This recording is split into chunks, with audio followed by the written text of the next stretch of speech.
दोस्तों, लाहौर हजारों सालों से सूबे पंजाब का दारुल हुकूमत है। कभी यहाँ हिंदू राज रहा, कभी मुसलमान हुक्मरान रहे, सिखों का तसल्लुत रहा और कभी अंग्रेज राज। तारीख की किताबों में लाहौर के मुख्तलिफ नाम बताए जाते हैं, मगर तमाम तारीखें इस बात पर मुत्तफिक हैं कि लाहौर की बुनियाद रामचंद जी के बेटे लोहू ने रखी थी।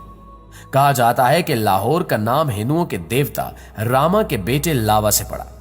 इस लड़के को लोह के नाम से पुकारा जाता था और इस लो नामी लड़के के लिए तामीर किया जाने वाला किला लो आवर से मशहूर हुआ, जिसका वाज़े मैनी लो का किला था। इसी तरह सदियां गुजरती गईं और फिर लो आवर का लफ्ज बिल्कुल लाहौर में बदल गया। इसी तरह एक और नजरिए के मुताबिक दो भाई लाहौर और कासूद महाजर भाई थे जो इस सरजमीन पर आए और जिनमें से एक भाई को लोग आज लाहौर के नाम से जानते हैं, जबकि दूसरे भाई कासू ने फिर कसूर आबाद किया, जिसकी वजह से उसका नाम भी कसूर पड़ा। ये दोनों नजरियात सदियों पुरानी बरसगीर की कहानियां बयान करती हैं, जिससे अंदाजा होता है कि लाहौर उस वक्त भी कितना मारूफ था जब इसका अपना नाम ही नहीं था। यह नजरिया चाहे हिंदू देवता का हो या फिर हिंदू भाइयों का, शहर लाहौर वाकई दुनिया का तारीखी शहर है। आपने अक्सर लाहौरियों के लिए एक मखसूस लक़ब रंगबाज जरूर सुना होगा, लेकिन क्या आप जानते हैं कि इनको रंगबाज क्यों कहा जाता है? अगर आप नहीं जानते तो इस हवाले से आपको बताते चलें कि अकबर और शाहजहां के दौर में लाहौर नील की दुनिया की सबसे बड़ी मंडी होता था। शहनशाह अकबर ने लाहौर के किले से जरा फासले पर हिंदुस्तान में नील की पहली बाकायदा मंडी कायम की। यह मंडी अकबर के नाम पर अकबर मंडी कहलाई और इससे मुल्क इलाका रंग महल कहलाया। लाहौर के मुजाफाती इलाके और मौजूदा साहिवाल में मीलों तक नील के पौधे थे। इसी निस्बत से इसे आज भी नीली बार कहते हैं। उस वक्त लोग इन पौधों से सत निकालते थे और इस सत को बड़ी बड़ी कढ़ाइयों में डालकर पकाया जाता था और इसका पाउडर बनाकर डलियां बनाई जाती थी और ये डलियां टोकरियों और बोरियों में बंद होकर अकबरी मंडी पहुंचती थी और ताजरों के हाथों में बिकती थी, जबकि कुछ गाड़ियों के जरिए मुंबई और कलकत्ता पहुंचती थी, जहां से इन्हें फ्रांसीसी और अतालवी ताजर खरीदते थे। ये लोग इस सत को जहाजों में भरते थे और ये नील बादअज़ां इटली के साहिली शहर जनीवा तक पहुंच जाता था। जनीवा फ्रांसीसी शहर नीम के करीब वाक़ था, इसलिए इसे नीम शहर या डी नीम कहा जाता था, जहां हजारों खड़ियां थीं। इन खड़ियों पर मोटा सूती कपड़ा बुना जाता था और यह कपड़ा सिराज कहलाता था। सिराज कपड़ा बनकर जनीवा पहुंचता था। जनीवा के अंग्रेज इस कपड़े पर लाहौर का नील चढ़ाते थे और कपड़ा नीला हो जाता था। वो नीला कपड़ा बादअज़ां दर्जियों के पास पहुंचता और दर्जी इससे मजदूरों, मिस्त्रियों और फैक्ट्रियों के वर्कर्स के लिए पतलूने सीते थे। वो पतलूने बादअज़ां जनीवा शहर की वजह से जीन्स कहलाने लगी। इस जीन्स के तीन अनासिर थे। डिनीम का कपड़ा, लाहौर का नील और जनीवा के दर्जी। मुगलों के दौर में अगर लाहौर का नील न होता तो शायद जीन्स न बनती, और अगर बनती भी तो कम से कम ये नीली न होती, क्योंकि जीन्स का नीलापन बहरहाल लाहौर की मेहरबानी था।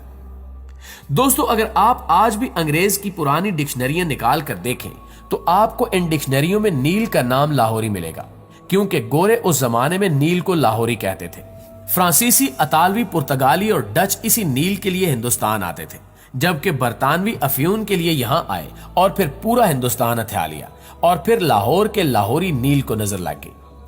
मुगलों ने नील पर टैक्स लगा दिया और यूरोप ने मसनूई रंग इजाद कर लिए और यूं नील की सनत जवाल पजीर हो गई।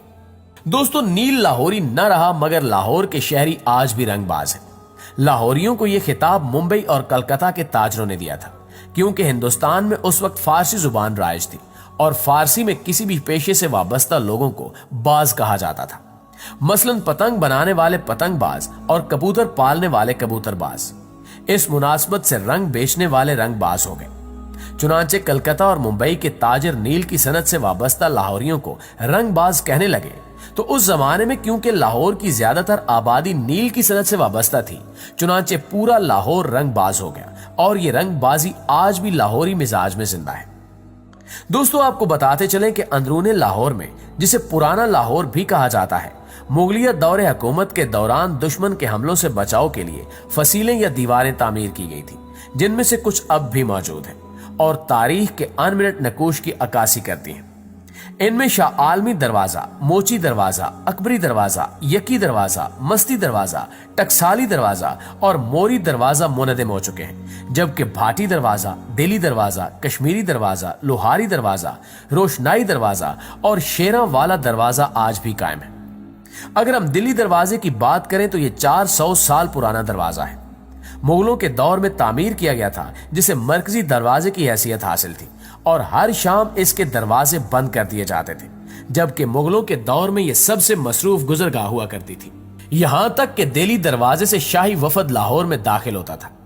इस दरवाजे के अकब में शाही हमाम और वजीर खान मस्जिद मौजूद है। मस्जिद वजीर खान की तामीर 10 दिसंबर 1461 में 7 साल के तवील अरसे के बाद मुकम्मल हुई। ये गेट वजीर खान मस्जिद की तरफ जाने वाले बाजार में खुलता है और आगे शाह आलम मार्केट और सोहा बाजार की तरफ जाता है। इसके अलावा मशहूर अकबरी मंडी भी दिल्ली दरवाजे के साथ ही वाक़ है। यह शहर लाहौर के 13 दरवाजों में से एक है जो मुगल शहनशाह अकबर के दौर में तामीर किए गए थे और शहर की हिफाजत के लिए 30 फुट ऊंची किला बंद दीवार से मुंसलिक थे। दोस्तों, इसी तरह मोची दरवाजा भी लाहौर में अपनी तारीखी अहमियत रखता है, लेकिन यह भी अब अपना वजूद खो चुका है। मगर यह भी हकीकत है कि इस दरवाजे के नाम में तजाद पाया जाता है। कुछ लोग कहते हैं कि इस दरवाजे के पास मोची बैठा करते थे और जूते ठीक करते थे, इस वजह से इसका नाम मोची दरवाजा पड़ गया, जबकि कुछ मुअर्रिखीन के मुताबिक इसका नाम एक ऐसे शख्स के नाम पर रखा गया जो मुगल दौर में दरवाजे का मुहाफिज था। इसके अलावा लाहौर शहर के मगरिब में वाक़ भाटी दरवाजा भी खास अहमियत का हामिल है और यह दरवाजा उन 6 दरवाजों में से एक है जो आज तक सलामत है। आपको बताते चलें कि जब शहनशाह अकबर ने शहर को मशरिक की तरफ फैलाया और इसे 9 अजला में तकसीम किया, तो भाटी गेट और इसके बाजार ने मशरिक में मुबारक खान और मगरिब में तलवारा के दरमियान सरहद कायम की। यह दरवाजा भाट कौम के नाम से मंसूब है, जबकि भाटी गेट से बाहर हजरत दाता अली हजवेरी का मजार भी वाक़ है। हर जुमेरात की शाम कवाल और नात खां कवाली और हमदो सना पेश करने के लिए यहाँ जमा होते हैं। यही वजह है कि आज भी यहाँ मजहबी खुतबात और इज्तिमा का इंतजाम किया जाता है।